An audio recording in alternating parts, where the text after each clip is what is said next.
शेर की 15 कहानियां एक साथ सुनिए। भाग 1। शेर और सियार। बहुत समय पहले की बात है। हिमालय की गुफा में एक सिंह रहा करता था। जंगल के जीव जंतुओं को अपना आहार बना वह दिन प्रतिदिन बलिष्ठ होता जा रहा था। एक दिन जंगली भैंसे का शिकार कर उसने अपनी क्षुधा शांत की और गुफा की ओर लौटने लगा। तभी रास्ते में एक अत्यंत कमजोर सियार से उसका सामना हुआ। निरीह सियार अपने समक्ष बलशाली सिंह को देख नतमस्तक हो गया और बोला, वनराज, मैं आपकी शरण में आना चाहता हूँ। मुझे अपना दास बना लीजिए। मैं आजीवन आपकी सेवा करूंगा और आपके शिकार के अवशेष से अपना पेट भर लूंगा। सिंह को सियार पर दया आ गई। उसके उसे अपनी शरण में रख लिया। सिंह की शरण में सियार को बिना दर दर भटके भोजन प्राप्त होने लगा। सिंह के शिकार का छोड़ा हुआ अवशेष उसका होता, जिसे खाकर वह कुछ ही दिनों में हट्टा कट्ठा हो गया।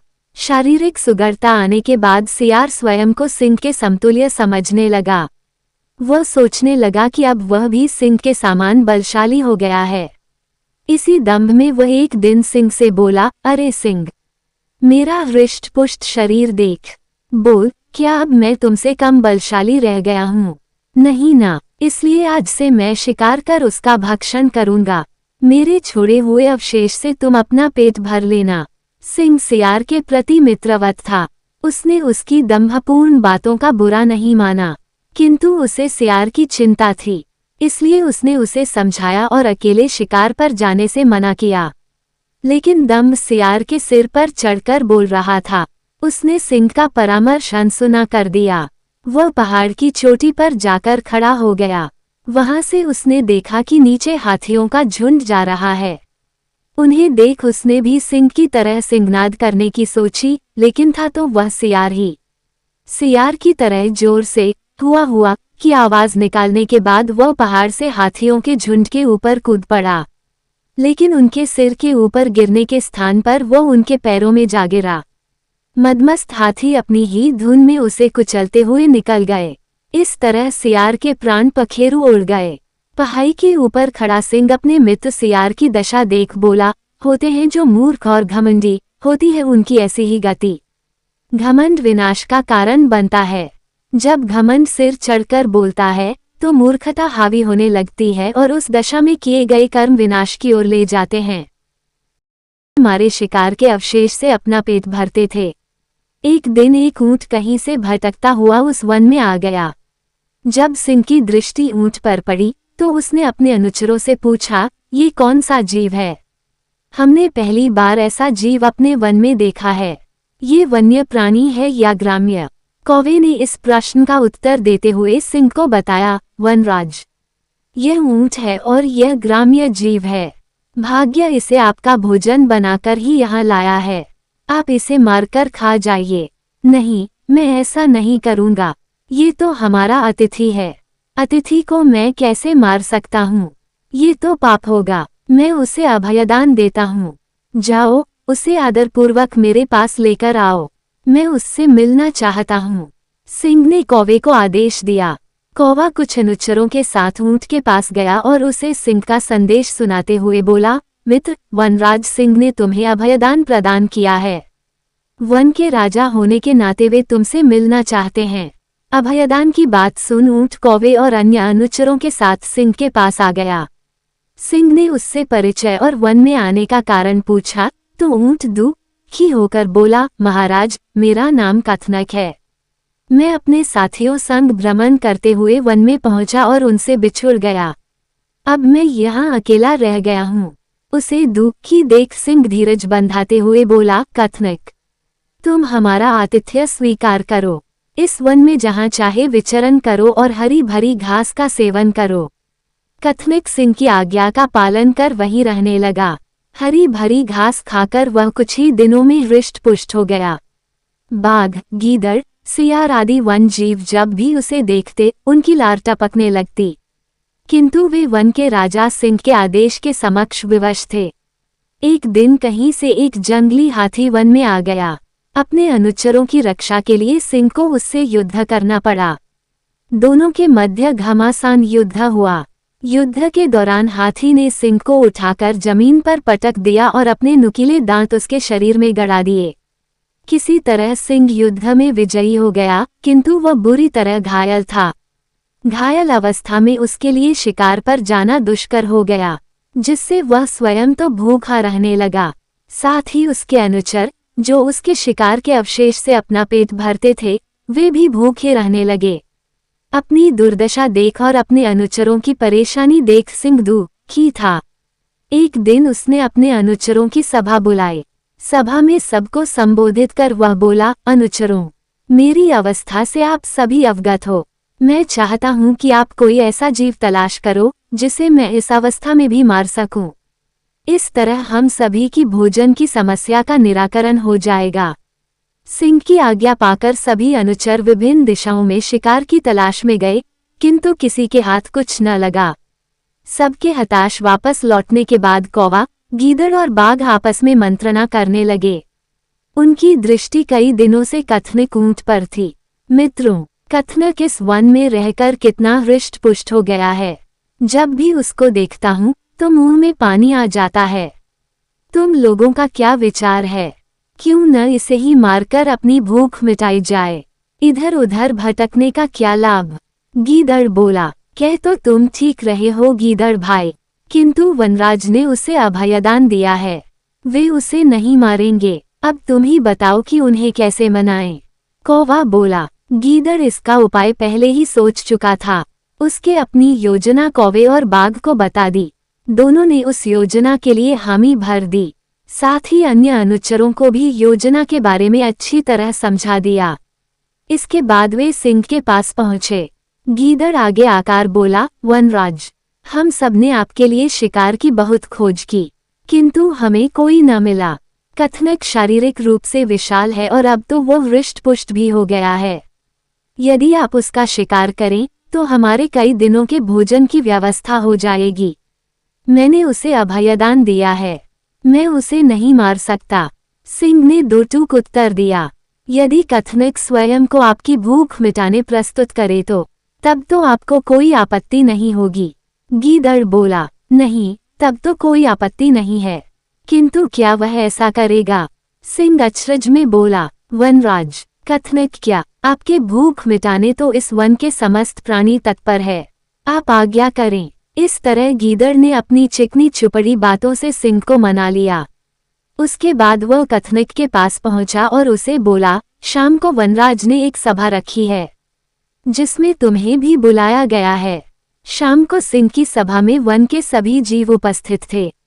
कथनक भी उपस्थित हुआ। गीदड़ ने भरी सभा में कहा, भाग 3 शेर और खरगोश की कहानी। एक जंगल में भारसुक नामक बलशाली शेर लायन रहा करता था। वह रोज शिकार पर निकलता और जंगल के जानवरों का शिकार कर अपनी भूख शांत करता था। एक साथ वो कई जानवरों को मार देता। ऐसे में जंगल में जानवरों की संख्या दिन पर दिन कम होने लगी। डरे हुए जानवरों ने इस समस्या से निपटने के लिए सभा बुलाए। वहां निर्णय लिया गया कि शेर से मिलकर इस विषय पर बात की जानी चाहिए। इसके लिए जानवरों का एक दल बनाया गया। अगले दिन वह दल शेर से मिलने पहुंचा। शेर ने जब इतने सारे जानवरों को अपनी गुफा की ओर आते देखा तो आश्चर्य में पड़ गया। वो गुफा से बाहर आया और गरज कर जानवरों के दल से वहां आने का कारण पूछा। दल का मुखिया डरते डरते बोला, वनराज, आप तो वन के राजा हैं, हम सभी आपकी प्रजा है। आज आपकी प्रजा आपसे एक विनती करने आई है।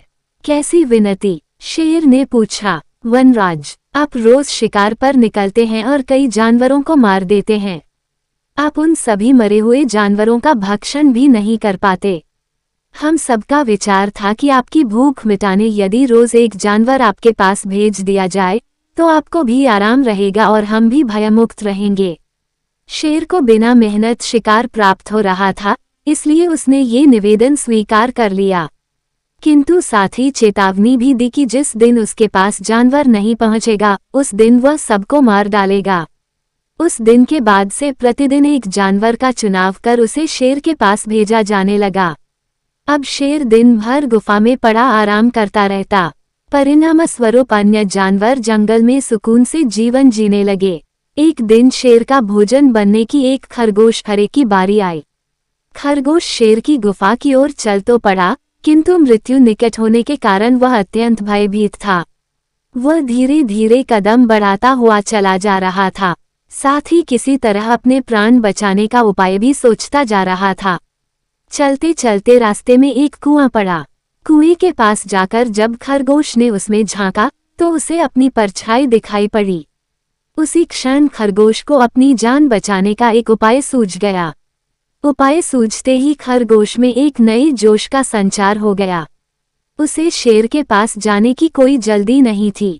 कुछ देर कुएं के पास आराम करने के बाद वह शेर के पास पहुंचा। इधर भूखा शेर अपने भोजन के आने में हो रही देरी से क्रोध में लाल पीला हुआ जा रहा था। जैसे ही उसने एक पिद्दी से खरगोश को देखा, उसका क्रोध और बढ़ गया। वह गरज कर खरगोश से बोला, पिद्दी खरगोश, मैं कब से प्रतीक्षा कर रहा हूँ और तू अब आया है। अब मेरी भूख बढ़ चुकी है। तुझ अकेले से मेरा क्या होगा?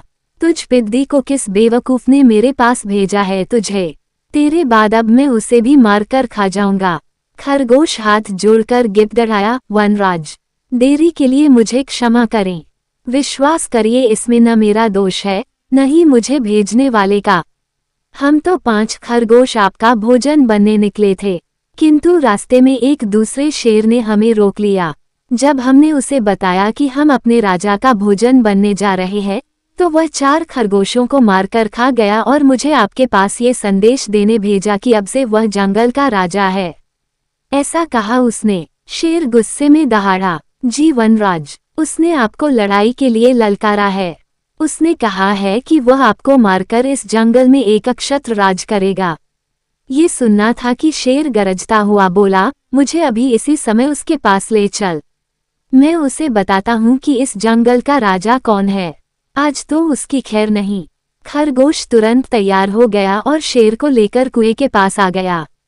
कुएं को दिखाते हुए वह बोला, वनराज, ये उस शेर का दुर्ग है।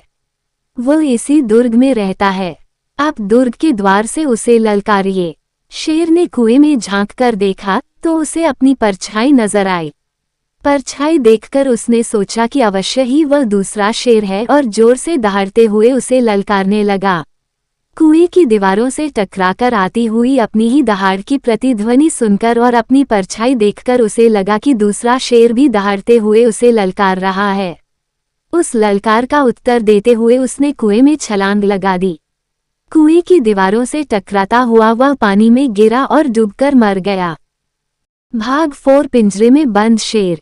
एक गांव के निकट एक घना जंगल था। उस जंगल में रहने वाले एक शेर ने पूरे गांव में आतंक मचा रखा था। वह रोज गांव में घुस आता और मुर्गियों, बकरियों और अन्य पालतू पशुओं को मारकर खा जाता। शाम को जंगल से गुजरने वाले राहगीर भी उसका शिकार बन जाते। उसके डर से अंधेरा होने के बाद से गांव वालों ने अपने घरों से बाहर निकलना छोड़ दिया था। एक दिन गांव के साहसी युवकों ने शेर के आने वाले रास्ते में पिंजरा रखकर उसे पकड़ लिया। रात हो चली थी, इसलिए वे पिंजरे को वहीं छोड़कर अपने घर वापस आ गए। इधर पिंजरे में बंद शेर ने पिंजरे से बाहर निकलने का बहुत प्रयास किया, लेकिन सफल न हो सका। उसने मदद के लिए काफी शोर मचाया, किंतु वहां कोई सुनने वाला नहीं था। वह थक हार कर पिंजरे में बैठ गया। कुछ देर बाद उस रास्ते से एक ब्राह्मण गुजरा। वह दूसरे गांव में पूजा करके वापस लौट रहा था। शेर ने जब उसे देखा तो आवाज लगाकर उसे अपने पास बुलाया और गिड़गिड़ाते हुए बोला, ब्राह्मण देव, मुझे इस पिंजरे से बाहर निकालिए। मैं आपका जीवन भर आभारी रहूंगा। ब्राह्मण डरते डरते बोला, मैंने तुम्हें पिंजरे से बाहर निकाला तो तुम मुझे मारकर खा जाओगे। मैं वचन देता हूँ ब्राह्मण देव कि मैं आपको नहीं मारूंगा और चुपचाप जंगल चला जाऊंगा। मुझ पर विश्वास करें। शेर ने विनती की। ब्राह्मण एक दयालु व्यक्ति था। उसे शेर पर दया आ गई और उसने पिंजरे का दरवाजा खोल दिया। दरवाजा खुलते ही शेर पिंजरे से बाहर आ गया और ब्राह्मण पर झपटने लगा। ये देख ब्राह्मण डर के मारे पीछे हटते हुए बोला, तुमने मुझे वचन दिया था कि तुम मुझे नहीं मारोगे। तुम अपना वचन कैसे तोड़ सकते हो? मुझे यहाँ से जाने दो। मैं कई दिनों से भूखा हूँ और मेरा शिकार मेरे सामने है। मैं तुम्हें जाने क्यों दूं? तुम्हें खाकर मैं अपनी भूख मिटाऊंगा। शेर दहाड़ते हुए बोला। पेड़ पर बैठा एक बंदर ये सारा नजारा देख रहा था। वह शेर की धूर्तता से वाकिफ था। ब्राह्मण के बचाव के लिए वह पेड़ से नीचे उतरा और बोला, क्या बात है? आप लोगों के बीच क्या बहस चल रही है? पुजारी ने उसे पूरी बात बता दी, जिसे सुनकर बंदर हंस पड़ा। क्या मजाक कर रहे हो ब्राह्मण देव? जंगल का राजा इतना बड़ा शेर इस छोटे से पिंजरे में कहाँ समा सकता है? मैं तो ये मान ही नहीं सकता। इस पर शेर बोला, ये बिल्कुल सच है। अपनी आंखों से देखे बिना मैं आपकी बात भी नहीं मान सकता वनराज। बंदर शेर से बोला, मैं अभी तुम्हें इस पिंजरे में जाकर दिखाता हूँ। कहकर शेर पिंजरे के अंदर चला गया। लेकिन ये पिंजरा तो खुला हुआ है, अब तो इससे खुद ही बाहर आ सकते थे। बंदर बोला। बंदर की इस बात पर शेर चिढ़ गया और बोला, इसका दरवाजा बाहर से बंद था। बंदर ब्राह्मण से बोला, जरा दिखाओ तो ये दरवाजा कैसे बंद था। ब्राह्मण ने आगे बढ़कर पिंजरे का दरवाजा बंद कर दिया। शेर फिर से पिंजरे में बंद हो चुका था। बंदर ब्राह्मण से बोला, इस धूर्त शेर को यहीं बंद रहने दो। अपना वचन तोड़ने का फल इसे मिलना चाहिए। इसके बाद बंदर और ब्राह्मण वहां से चलते बने। अगले दिन गांव वालों ने आकर शेर का काम तमाम कर दिया। भाग 5 आलसी बूढ़ा शेर और राहगीर की कहानी। एक जंगल में एक बूढ़ा शेर रहता था। बुढ़ापे के कारण उसका शरीर जवाब देने लगा था। उसके दांत और पंजे कमजोर हो गए थे। उसके शरीर में पहले जैसी शक्ति और फुर्ती नहीं बची थी। ऐसी हालत में उसके लिए शिकार करना दुष्कर हो गया था। वह दिन भर भटकता, तब कहीं कोई छोटा जीव शिकार कर पाता। उसके दिन ऐसे ही बीत रहे थे। एक दिन वह शिकार की तलाश में भटक रहा था। पूरा दिन निकल जाने के बाद भी उसके हाथ कोई शिकार न लगा। चलते चलते वह एक नदी के पास पहुंचा और पानी पीकर सुस्ताने के लिए वहीं बैठ गया। वह वहां बैठा ही था कि उसकी दृष्टि एक चमकती चीज पर पड़ी। पास जाकर उसने देखा तो पाया कि वह एक सोने का कंगन था। सोने का कंगन देखते ही उसके दिमाग में शिकार को अपने जाल में फंसाने का एक उपाय सूझ गया। वह सोने का कंगन हर आने जाने वाले राहगीर को दिखाता और उसे यह कहकर अपने पास बुलाता, मुझे ये सोने का कंगन मिला है, मैं इसका क्या करूंगा? मेरे जीवन के कुछ ही दिन शेष है। सोचता हूँ इसका दान कर कुछ पुण्य कमा लूं, ताकि कम से कम मरने के बाद मुझे स्वर्ग की प्राप्ति हो। मेरे पास आओ और ये कंगन ले लो। शेर, जिसे खतरनाक जानवर का भला कौन विश्वास करता, कोई उसके पास नहीं आया और दूर से ही भाग खड़ा हुआ। बहुत देर हो गई और कोई सोने के कंगन के लालच में उसके पास नहीं आया। शेर को लगने लगा कि उसका उपाय काम नहीं करने वाला है। तभी नदी के दूसरी किनारे पर उसे एक राहगीर दिखाई पड़ा। शेर सोने का कंगन हिलाते हुए जोर से चिल्लाया, महानुभाव, मैं ये सोने का कंगन दान कर रहा हूँ, क्या आप इसे लेकर पुण्य प्राप्ति में मेरी सहायता करेंगे? शेर की बात सुनकर राहगीर ठिठक गया। सोने के कंगन की चमक से उसका मन लालच से भर उठा, किंतु उसे शेर का भी डर था। वह बोला, तुम एक खतरनाक जीव हो, मैं तुम्हारा विश्वास कैसे करूं? तुम मुझे मारकर खा गए तो? इस पर शेर बोला, अपने युवा काल में मैंने बहुत शिकार किया है, लेकिन अब मैं वृद्ध हो चला हूँ। मैंने शिकार करना छोड़ दिया है। मैं पूरी तरह शाकाहारी हो गया हूँ। बस अब मैं पुण्य कमाना चाहता हूँ। आओ मेरे पास आकर ये कंगन ले लो। राहगीर सोच में पड़ गया, लेकिन लालच उसकी बुद्धि भ्रष्ट कर चुका था। शेर तक पहुंचने के लिए उसने नदी में छलांग लगा दी। वह तैरते तैरते दूसरे किनारे पहुंचने ही वाला था कि उसने अपना पैर कीचड़ में धंसा पाया।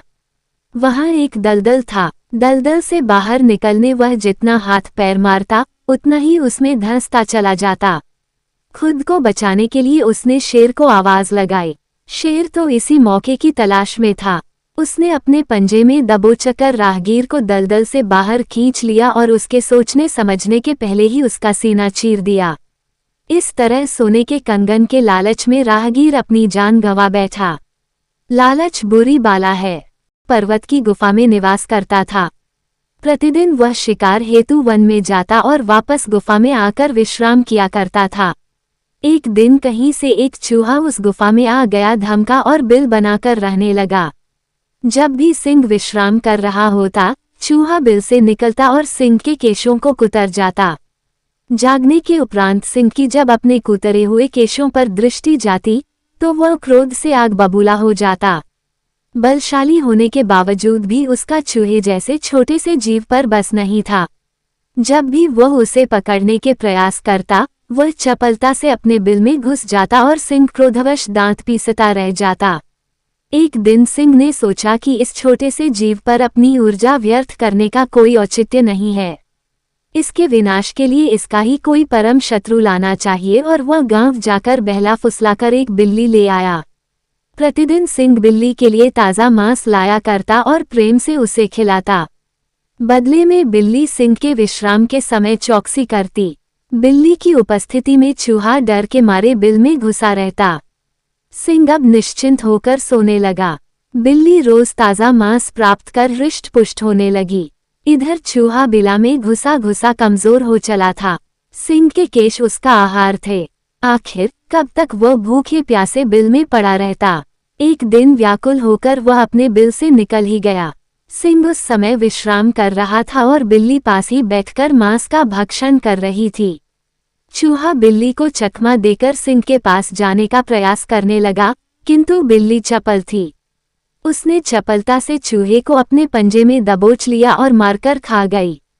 बिल्ली प्रसन्न थी कि उसने अपने स्वामी की चिंता का सदा के लिए अंत कर दिया।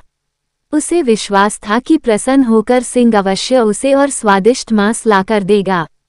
सिंह के जागने पर बिल्ली ने उसे चूहे को मार डालने की बात बता दी। सिंह की परेशानी का कारण समाप्त हो चुका था। वह बड़ा प्रसन्न हुआ, किंतु अब बिल्ली उसके किसी प्रयोजन की नहीं रही थी। उसने उसे भोजन देना बंद कर दिया। बिना भोजन के बिल्ली कमजोर होने लगी। उसे समझ में आ गया कि चूहे को मारकर उसने अपनी उपयोगिता समाप्त कर दी है, इसलिए सिंह उसकी उपेक्षा करने लगा है। अंततः वह गुफा छोड़कर चली गई। प्रयोजन सिद्ध हो जाने के उपरांत पूछ परख समाप्त हो जाती है, इसलिए अपनी उपयोगिता बनाए रखें। भाग 7 गीदड़ गीदड़ ही रहता है। जंगल की एक गुफा में शेर शेरनी का जोड़ा रहता था। उनके 2 बच्चे थे। शेर प्रतिदिन जंगल जाकर शिकार करता और उसे लेकर गुफा आ जाता। गुफा में दोनों मिलकर शिकार के मांस का भक्षण किया करते थे। एक दिन पूरा जंगल छान मारने के बाद भी शेर के हाथ कोई शिकार नहीं लगा। निराश होकर वह वापस लौट रहा था कि रास्ते में उसे एक गीदड़ का बच्चा दिखाई पड़ा। बच्चा जानकार वह उसे मार नहीं पाया और जीवित ही मुंह में दबाकर गुफा ले आया। उसे शेरनी को सौंपते हुए वह बोला, प्रिय, आज कोई शिकार मेरे हाथ नहीं लगा। वापस लौटने हुए ये गीदड़ का बच्चा दिखाई पड़ा तो मैं इसे उठा ले आया। मैं तो इस बच्चे को दयावश खा नहीं पाया। यदि तुम चाहो तो इसे खाकर अपनी भूख मिटा लो। शेरनी बोली, जिसे बच्चा जानकार तुम नहीं मार पाए उसे मैं कैसे मार सकती हूँ। इस निरीह बच्चे को देखकर मेरा हृदय भी ममता से भर उठा है। आज से यह मेरी तीसरी संतान है। अपने बच्चे की तरह ही मैं इसका पालन पोषण करूंगी। उस दिन के बाद से गीदड़ का बच्चा शेर शेरनी की गुफा में ही पलने लगा। शेरनी उसे अपना दूध पिलाती और अपने बच्चे की तरह देखभाल करती थी। गीदड़ का बच्चा शेर शेरनी को ही अपने माता पिता समझता और उनके दोनों बच्चों को अपने भाई। वे सभी प्रेम पूर्वक एक साथ रहते थे। समय बीतने लगा और शेर शेरनी के बच्चे बड़े होने लगे। एक दिन वे तीनों जंगल में खेल रहे थे कि एक मदमस्त हाथी एलिफेंट आ गया। हाथी को देखते ही शेर के दोनों बच्चे गुर्राते हुए उसकी ओर लपके, किंतु गीदड़ का बच्चा डर गया। उसने शेर के दोनों बच्चों को समझाया, बंधुओं, हाथी हमारा शत्रु है और बहुत बलशाली है। हम उसका सामना करने में सक्षम नहीं है, इसलिए हमें उससे दूरी बनाकर रखनी चाहिए, अन्यथा जान से हाथ धोना पड़ जाएगा। आओ भाग चले। शेर के बच्चे उसकी बात मानकर गुफा चले आए। वहां उन्होंने शेरनी को जंगल की घटना के बारे में बताया कि कैसे हाथी को देखकर गीदड़ का बच्चा डर गया और कायरता दिखाते हुए हम दोनों को भी भागने को विवश कर दिया। वे दोनों मिलकर गीदड़ के बच्चे का उपहास करने लगे। अपना उपहास गीदड़ के बच्चे से सहन नहीं हुआ और वह क्रोधित होकर शेर के बच्चों को भला बुरा कहकर झगड़ने लगा।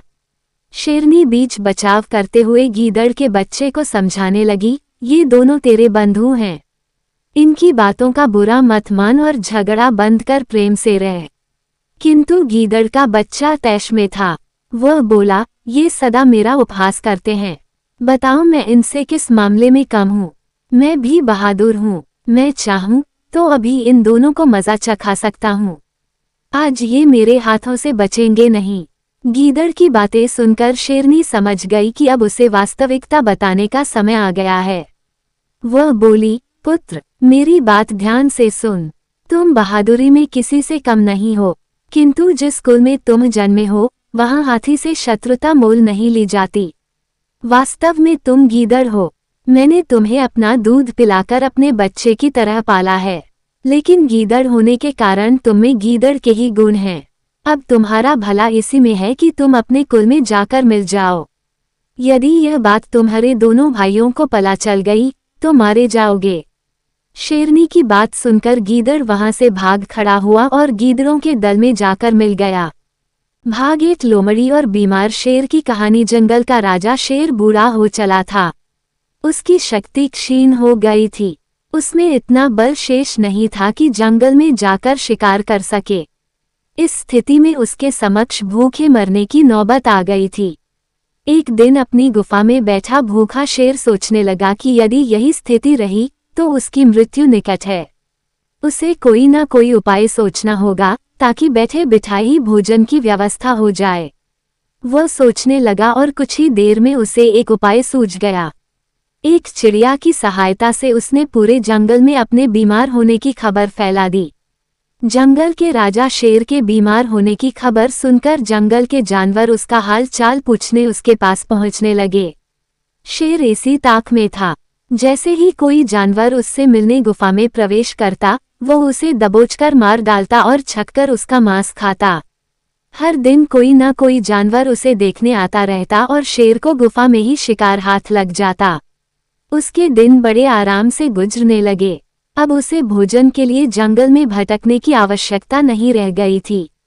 बिना मेहनत के उसे अपनी ही गुफा में भरपेट भोजन मिलने लगा था। कुछ ही दिनों में वह अच्छा मोटा हो गया। एक सुबह एक लोमड़ी उसे देखने आई। लोमड़ी चालाक थी। वह गुफा के अंदर नहीं गई बल्कि गुफा के द्वार पर खड़ी हो गई। वहीं से उसने शेर से पूछा, वनराज, आपकी तबीयत कैसी है? क्या अब आप अच्छा महसूस कर रहे हैं? कौन हो मित्र? अंदर तो आओ। मैं बीमार बूढ़ा शेर बाहर तक तुमसे मिलने नहीं आ सकता। मेरी दृष्टि भी कमजोर है। मैं तुम्हें यहाँ से ठीक से देख भी नहीं सकता। आओ मेरे पास आओ, मुझसे आखिरी बार मिल लो। मैं कुछ ही दिनों का मेहमान हूँ। शेर ने फुसलाकर लोमड़ी को गुफा के अंदर बुलाने का प्रयत्न किया। शेर के बोलते समय लोमड़ी बड़े ही ध्यान से गुफा के आसपास का नजारा ले रही थी। शेर की बात खत्म होते ही वह बोली, वनराज, मुझे क्षमा करें, मैं अंदर नहीं आ सकती। आपकी गुफा में अंदर जाते हुए जानवरों के पैरों के निशान तो हैं, किंतु बाहर आते हुए नहीं। इसका अर्थ मैं समझ गई हूँ। सब कुछ जानते बूझते हुए भी यदि मैं अंदर आ गई तो उस जानवरों की तरह मारी जाऊंगी जिनके पैरों के ये निशान हैं। इसलिए मैं जा रही हूँ। लोमड़ी ने जंगल में जाकर बूढ़े शेर की करतूत सभी जानवरों को बता दी। उसके बाद कोई भी जानवर शेर से मिलने नहीं गया। इस तरह अपनी बुद्धिमानी से लोमड़ी ने न सिर्फ अपनी जान बचाई बल्कि जंगल के अन्य जानवरों को भी शेर के हाथों मरने से बचा लिया। बुद्धिमान व्यक्ति दूसरों की गलतियों से सबक लेते हैं। भाग 9 शेर और चूहा की कहानी। जंगल का राजा शेर खा पीकर आराम से एक पेड़ की छांव में सो रहा था। तभी कहीं से एक नटखट चूहा वहां आ पहुंचा और खेलने लगा। खेलते खेलते वह शेर के ऊपर चढ़ गया। कभी वह शेर की पीठ पर दौड़ता तो कभी सिर पर चढ़ जाता। कभी वह उसके कान पर झूलता तो कभी पूंछ से खेलता। उसे बड़ा मजा आ रहा है और उसकी उछल कूद बढ़ती जा रही थी। नटखट चूहे की धमा चौकड़ी से शेर की नींद टूट गई। आंख खोलकर उसने देखा कि एक छोटा सा चूहा उसके ऊपर खेल रहा है। उसे बहुत गुस्सा आया और उसने चूहे को अपने पंजे में दबोच लिया। शेर के पंजे में आते ही चूहे डर गया और थर थर कांपने लगा। शेर बोला, बदमाश चूहे, तेरी इतनी हिम्मत कि तू जंगल के राजा शेर की नींद में खलल डाले। अब तेरी खैर नहीं, मरने के लिए तैयार हो जा। अब मैं तुझे मारकर खा जाऊंगा। मौत सामने देख चूहा गिड़गिड़ाने लगा, वनराज, मुझे क्षमा कर दें। मुझसे बहुत बड़ी भूल हो गई। मुझ जैसे छोटे से प्राणी को खाकर आपको क्या मिलेगा? आपका पेट तो भर नहीं पाएगा। कृपा कर मुझे छोड़ दीजिए। अवसर आने पर मैं अवश्य आपके काम आऊंगा। भाग 9 शेर और चूहे की कहानी। जंगल का राजा शेर खा पीकर आराम से एक पेड़ की छांव में सो रहा था। तभी कहीं से एक नटखट चूहा वहां आ पहुंचा और खेलने लगा। खेलते खेलते वह शेर के ऊपर चढ़ गया। कभी वह शेर की पीठ पर दौड़ता तो कभी सिर पर चढ़ जाता। कभी वह उसके कान पर झूलता तो कभी पूंछ से खेलता। उसे बड़ा मजा आ रहा है और उसकी उछल कूद बढ़ती जा रही थी। नटखट चूहे की धमा चौकड़ी से शेर की नींद टूट गई। आंख खोलकर उसने देखा कि एक छोटा सा चूहा उसके ऊपर खेल रहा है। उसे बहुत गुस्सा आया और उसने चूहे को अपने पंजे में दबोच लिया। शेर के पंजे में आते ही चूहे डर गया और थर थर कांपने लगा।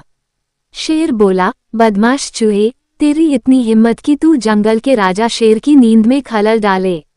अब तेरी खैर नहीं, मरने के लिए तैयार हो जा। अब मैं तुझे मारकर खा जाऊंगा। मौत सामने देख चूहा गिड़गिड़ाने लगा, वनराज, मुझे क्षमा कर दें। मुझसे बहुत बड़ी भूल हो गई। मुझ जैसे छोटे से प्राणी को खाकर आपको क्या मिलेगा? आपका पेट तो भर नहीं पाएगा। कृपा कर मुझे छोड़ दीजिए। अवसर आने पर मैं अवश्य आपके काम आऊंगा। चूहे की बात सुनकर शेर हंसने लगा और बोला, मैं जंगल का राजा हूँ। मुझसे बलशाली इस पूरे जंगल में कोई नहीं। तू छोटा सा चूहा मेरे क्या काम आएगा? लेकिन फिर भी मैं दया करके तुझे प्राणदान देता हूँ। मेरी नजरों से दूर हो जा और आइंदा कभी मेरी नींद में खलल मत डालना। चूहा धन्यवाद कहकर वहां से चला गया। कुछ दिन बीते। एक दिन शेर जंगल में शिकार के लिए घूम रहा था कि वो शिकारी द्वारा बिछाए जाल में फंस गया।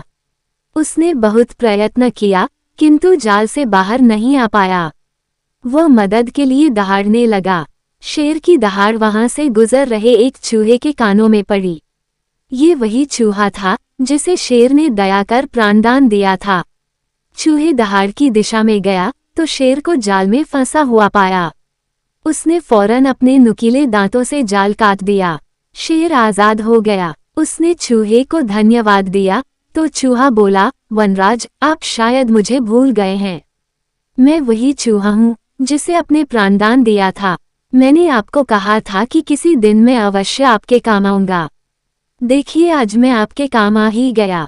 शेर को वह दिन याद आ गया और उस दिन की अपनी सोच पर बहुत पछतावा हुआ कि जिस चूहे को उसने तुच्छ समझा था, उसी की सहायता से वह शिकारी से बच पाया है। भाग 10 शेर और बंदर की कहानी। एक बार की बात है, जंगल के राजा शेर और बंदर में विवाद हो गया। विवाद का विषय था, बुद्धि श्रेष्ठ है या बल, wisdom is better than strength. शेर की दृष्टि में बल श्रेष्ठ था किंतु बंदर की दृष्टि में बुद्धि। दोनों के अपने अपने तर्क थे।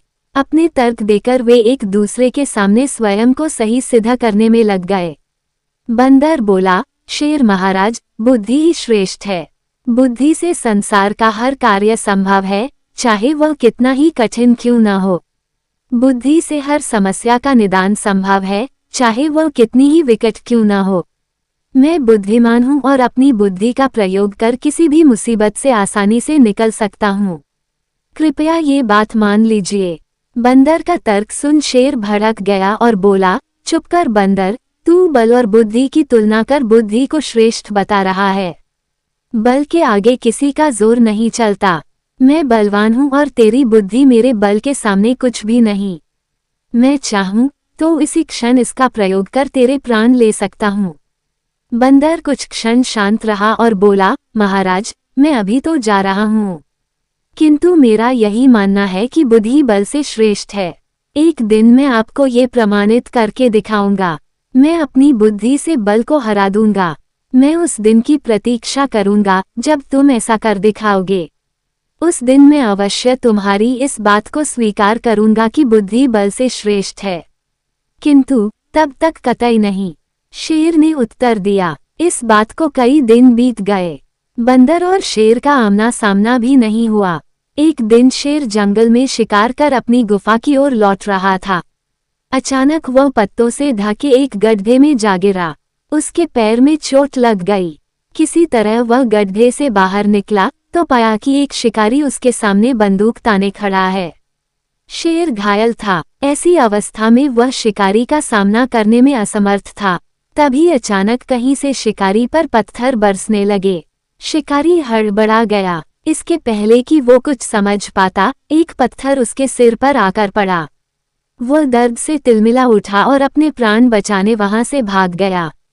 शेर भी चकित था कि शिकारी पर पत्थरों से हमला किसने किया और किसने उसके प्राणों की रक्षा की। वो इधर उधर देखते हुए ये सोच ही रहा था कि सामने एक पेड़ पर बैठे बंदर की आवाज उसे सुनाई दी। महाराज, आज आपके बल को क्या हुआ? इतने बलवान होते हुए भी आज आपकी जान पर बनाई। बंदर को देख शेर ने पूछा, तुम यहाँ कैसे? महाराज, कई दिनों से मेरी उस शिकारी पर नजर थी। एक दिन मैंने उसे गड्ढा खोदते हुए देखा तो समझ गया था कि वो आपका शिकार करने की फिराक में है। इसलिए मैंने थोड़ी बुद्धि लड़ाई और ढेर सारे पत्थर इस पेड़ पर एकत्रित कर लिए ताकि आवश्यकता पड़ने पर इनका प्रयोग शिकारी के विरुद्ध कर सकूं। बंदर ने शेर के प्राणों की रक्षा की थी। वो उसके प्रति कृतज्ञ था। उसने उसे धन्यवाद दिया। उसे अपने और बंदर में मध्य हुआ विवाद भी स्मरण हो आया। वह बोला, बंदर भाई, आज तुमने सिद्ध कर दिया कि बुद्धि बल से श्रेष्ठ होती है। मुझे अपनी गलती का एहसास हो गया है। मैं समझ गया हूँ कि बल हर समय और हर परिस्थिति में एक सा नहीं रहता, लेकिन बुद्धि हर समय और हर परिस्थिति में साथ रहती है। बंदर ने उत्तर दिया, महाराज, मुझे प्रसन्नता है कि आप इस बात को समझ गए। आज की घटना पर ध्यान दीजिए।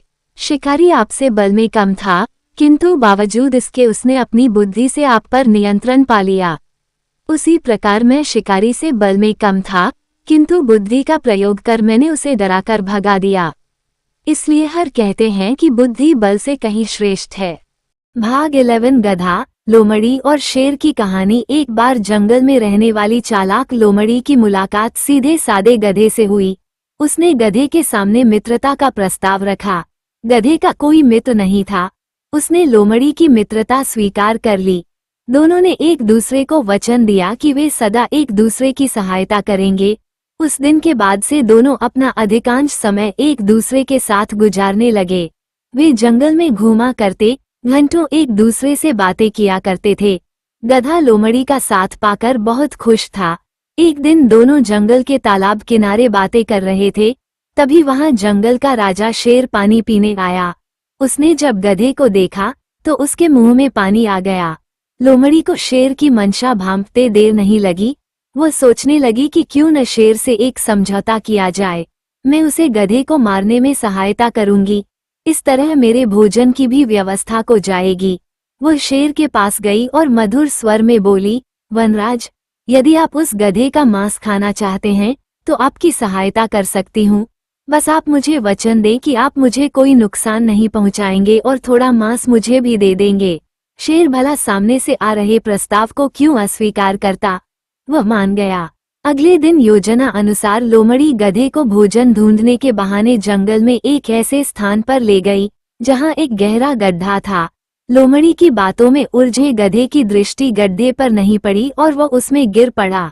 लोमड़ी ने तुरंत पेड़ के पीछे छुपे शेर को इशारा कर दिया। शेर भी इसी अवसर की ताक में था। उसने पहले लोमड़ी पर हमला किया और उसे मारकर छक्कर उसका मांस खाया। बाद में उसने गधे को मारकर उसके मांस की दावत उड़ाई। मित्र को धोखा देने वाले का परिणाम बुरा होता है। भाग 12 4 ब्राह्मण और शेर। एक नगर में एक ब्राह्मण रहता था। उसके 4 पुत्र थे। तीनों बड़े ब्राह्मण पुत्रों द्वारा शास्त्रों का ज्ञान प्राप्त किया गया था, परंतु बुद्धि की उनमें कमी थी। चौथे ब्राह्मण पुत्र को शास्त्र ज्ञान नहीं था, परंतु वह बुद्धिमान था। एक दिन चारों भाई भविष्य की चर्चा करने लगे। बड़ा भाई बोला, हमने इतनी विद्या अर्जित की है, किंतु जब तक इसका उपयोग न किया जाए ये व्यर्थ है। सुना है हमारे राज्य के राजा विद्वानों का बड़ा सम्मान करते हैं, क्यों न हम राज दरबार जाकर उन्हें अपने ज्ञान से प्रभावित करें। पुरस्कार स्वरूप वो अवश्य हमें अपार धन संपदा प्रदान करेंगे। सभी भाइयों को ये बात उचित प्रतीत हुई और अगले ही दिन वे राजा से मिलने चल पड़े। उन्होंने आधा रास्ता ही पार किया था कि बड़ा भाई कुछ सोचते हुए बोला, हम में से 3 के पास विद्या है। हम राजा के पास जाकर उनसे धन अर्जित करने के पात्र हैं, किंतु सबसे छोटा बुद्धिमान तो है पर उसके पास विद्या नहीं है। मात्र बुद्धि के बल पर राजा से धन का अर्जन संभव नहीं है। हम इसे अपने हिस्से में से कुछ नहीं देंगे, इसका घर लौट जाना ही उचित होगा। दूसरे भाई ने भी बड़े भाई का समर्थन किया, किंतु तीसरा भाई बोला, ये हमारा भाई है, हम सब साथ पले बड़े हैं, इसलिए इसके साथ ऐसा व्यवहार अनुचित होगा, इसे साथ चलने देना चाहिए। मैं अपना कुछ धन इसे दे दूंगा। अंत में सभी सहमत हो और आगे की यात्रा प्रारंभ की। मार्ग में एक घना जंगल पड़ा। जंगल से गुजरते हुए उन्हें शेर की हड्डियों का ढेर दिखाई पड़ा। उसे देखकर बड़ा भाई बोला, भाइयों, आज अपनी विद्या का परीक्षण करने का समय आ गया है। देखो इस मृत शेर को, हमें अपनी अपनी विद्या का प्रयोग कर इसे जीवित करना चाहिए। सबसे बड़े भाई ने शेर की हड्डियों को इकट्ठा कर उसका ढांचा बना दिया। दूसरे भाई ने अपनी सिद्धि से हड्डियों के ढांचे पर मांस चढ़ाकर रक्त का संचार कर दिया। तीसरा भाई अपनी विद्या से शेर में प्राणों का संचार करने आगे बढ़ा, तो चौथे भाई ने उसे रोक दिया और बोला, भैया कृपा कर ऐसा अनर्थ मत कीजिए। यदि यह शेर जीवित हुआ तो हम सबके प्राण हर लेगा। ये सुनकर तीसरा भाई क्रोधित हो गया। वह बोला, मूर्ख, तुम्हारे साथ चलने का समर्थन कर कदाचित मैंने त्रुटि कर दी है। तुम चाहते हो कि मैं अपनी विद्या नष्ट कर दूं, किंतु ऐसा कतई नहीं होगा। मैंने इस शेर को अवश्य जीवित करूंगा। चौथा भाई बोला, क्षमा करे भैया, मेरा अर्थ ये कतई नहीं था। आपको जो उचित लगे करें, बस मुझे किसी वृक्ष पर चढ़ जाने दें। ये कहकर वह एक ऊंचे वृक्ष पर चढ़ गया। तीसरे भाई ने अपने विद्या से शेर को जीवित कर दिया, परंतु जैसे ही शेर जीवित हुआ उसने तीनों भाइयों पर आक्रमण कर उन्हें मार डाला। चौथा भाई, जिसने बुद्धि का प्रयोग किया था, वह वृक्ष पर बैठा ये सब देख रहा था। वो वृक्ष से तब तक नहीं उतरा जब तक शेर चला नहीं गया। सिंह के जाने के बाद वह वृक्ष से उतरा और गांव लौट गया। बुद्धि सदैव विद्या से श्रेष्ठ होती है। शास्त्रों में निपुण होने पर भी लोक व्यवहार न जानने वाला व्यक्ति हमेशा उपहास का पात्र बनता है या समस्या को आमंत्रित करता है। भाग 13 शेर और जंगली सुअर की कहानी। एक जंगल में एक शेर रहता था। एक दिन उसे बहुत जोरों की प्यास लगी। वह पानी पीने एक झरने के पास पहुंचा। उसी समय एक जंगली सुअर भी वहां पानी पीने आ गया।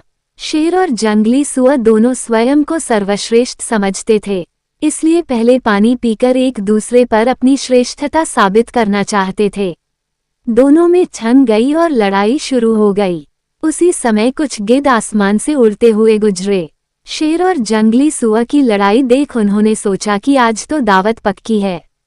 इन दोनों की लड़ाई में कोई न कोई तो अवश्य मरेगा, फिर छककर उसका मांस खाएंगे। वे वहीं मंडराने लगे। इधर शेर और जंगली सुअर के बीच लड़ाई जारी थी। दोनों पर्याप्त बलशाली थी, इसलिए पीछे हटने कतई तैयार नहीं थे।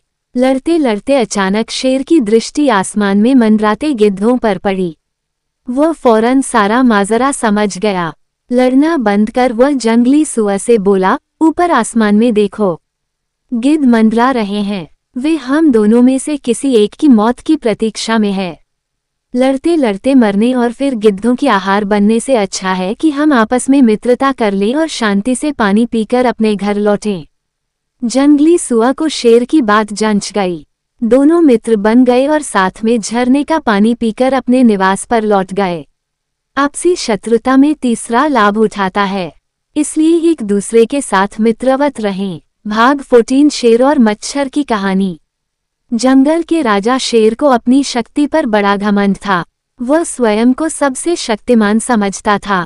इसलिए जंगल के हर जानवरों पर अपनी धौंस जमाता रहता था। जंगल के जानवर भी क्या करते, अपने प्राण सबको प्रिय थे, इसलिए न चाहकर भी शेर के सामने नतमस्तक हो जाते। एक दिन दोपहर के समय शेर एक पेड़ के नीचे सो रहा था। वहीं एक मच्छर भिनभिना रहा था, जिससे शेर की नींद में खलल पड़ रहा था। वो एक मच्छर से बोला, ए मच्छर, देखता नहीं मैं सो रहा हूँ, भाग यहाँ से, नहीं तो मसल कर रख दूंगा। मच्छर बोला, क्षमा करे वनराज, मेरे कारण आपकी नींद में व्यवधान उत्पन्न हुआ, किंतु आप मुझे ये बात नम्रता से भी कह सकते हैं। आखिर मैं भी इस धरती का जीव हूँ। अच्छा, तो तू छोटा सा मच्छर मुझसे जुबान लड़ाएगा? और क्या गल कहा मैंने? तुम मच्छर हो ही ऐसे कि कोई भी तुम्हें यूं मसल दे। मैं तो ये बार बार कहूंगा, क्या बिगाड़ लोगे तुम मेरा? मच्छर को शेर की बात और व्यवहार बहुत बुरा लगा। वो अपने साथी मच्छरों के पास गया और उन्हें सारी बताई। सभी मच्छरों को शेर की बात चुभ गई। उन्होंने तय किया कि इस संबंध में एक बार सब मिलकर शेर से बात करेंगे। सभी मच्छर शेर के पास पहुंचे और बोले, वनराज, हमें आपसे बात करनी है, जल्दी बोलो, मुझे तुम जैसों से बात करने की फुर्सत नहीं है। शेर बोला, वनराज, आप होंगे बहुत शक्तिशाली, किंतु इसका अर्थ ये कतई नहीं है कि आप अन्य जीवों और प्राणियों का मजाक उड़ाएं या उन्हें नीचा दिखाएं। मच्छर बोले, मैंने जो कहा सच कहा, मैं सबसे शक्तिशाली हूँ और मुझे कोई हरा नहीं सकता। घमंड में चूर शेर गरजा, ऐसा नहीं है। अगर आप शक्तिशाली हैं तो हम में भी इतना सामर्थ्य है कि आवश्यकता पड़ने पर हम किसी का भी सामना कर सकते हैं और उसे हरा सकते हैं। हम आपको भी हरा सकते हैं। मच्छर भी चुप न रहे। ये सुनकर शेर हंसते हुए बोला, तुम लोग मुझे हराओगे? तुम लोगों की इतनी हिम्मत कि मेरे सामने आकर ये बात कहो? मेरी शक्ति का अंदाजा नहीं है तुम्हें, अन्यथा ऐसा कभी नहीं कहते। अभी भी समय है, भाग जाओ यहाँ से, नहीं तो कोई नहीं बचेगा। शेर के घमंड ने मच्छरों को क्रुद्ध कर दिया। उन्होंने ठान लिया कि इस शेर को मजा चखा कर ही रहेंगे।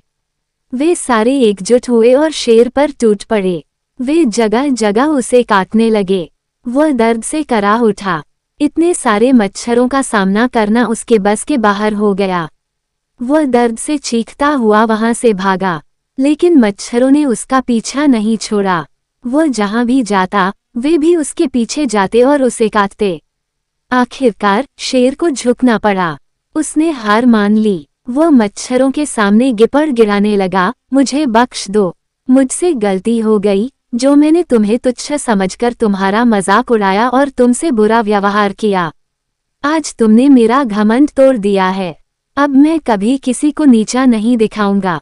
मच्छरों ने शेर को सबक सिखा दिया था, इसलिए उन्होंने उसे काटना बंद कर दिया। वे बोले, घमंडी का घमंड कभी न कभी अवश्य टूटता है। आज तुम्हारा टूटा है। घमंड करना छोड़ दो, अन्यथा एक दिन ये तुम्हें ले डूबेगा। और कभी किसी प्राणी को नीचा मत समझो, हर किसी का अपना सामर्थ्य और शक्ति होती है। शेर तौबा करते हुए वहां से भाग गया। भाग 15 शेर और मूर्ख गधा की कहानी। एक जंगल में कराल केसर नामक शेर रहता था। धूसरक नामक गीदड़ उसका सेवक था, जो उसकी सेवा टहल किया करता था और बदले में शेर द्वारा मारे गए शिकार का अंश भोजन के रूप में प्राप्त करता था।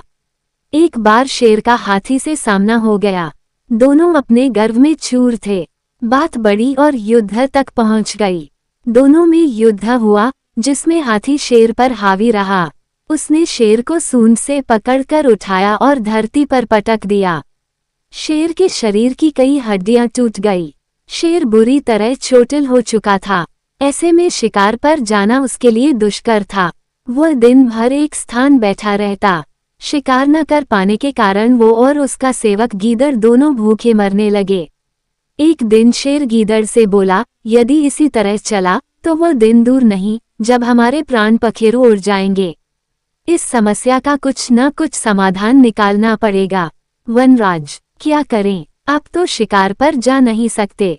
मैं ठहरा आपका सेवक, मैं तो आप पर निर्भर हूँ। गीदड़ ने उत्तर दिया, इस स्थिति में मेरा शिकार पर जाना संभव नहीं। लेकिन यदि कोई जानवर मेरे निकट आ गए तो अब भी मुझमें इतनी शक्ति है कि अपने पंजे के एक वार से उसके प्राण हर सकता हूँ। तुम किसी जानवर को बहला फुसलाकर मुझ तक ले आओ, मैं उसे मार डालूंगा और फिर हम दोनों छककर उसका मांस खाएंगे। शेर बोला। गीदड़ को शेर की बात जंच गई और वह शिकार की खोज में निकल पड़ा। चलते चलते वह एक गांव में पहुंचा। वहां उसने एक खेत में लंबाकर्ण नामक गधे को चरते हुए देखा।